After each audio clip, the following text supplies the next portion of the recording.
Kimisi giyinip renkli payız renkleri kimi, kimisi ah karaya bürünüp köhne kinolardaki kimi.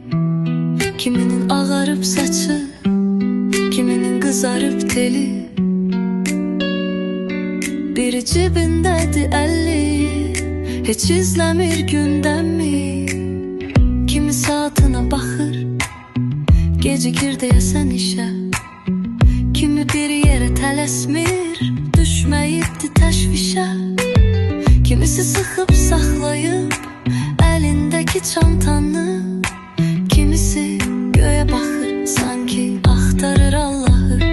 Birinin qaşı çatıllı, qəzəblidir kiməsə. Biri yaman forslanır, gözəl deyir gözünə. Biri şapka başında, üst başının düzeldir. Deyəsən sevgili gözləyir, ona yaman özeldir. Bir uşaq əlində şarı, dayanıb nənəsiyle. Dünyanın xoşbəxtidir, bir dünya sevgisiyle. Bir ah saçlı baba, uzaqlara dalıbdır. Deyəsən illerin yükü, bircə ona qalıbdır. Kimi kırmızı paltoda, başındadır örpeği. Biraz utanca bakır, hele tanımır alemi.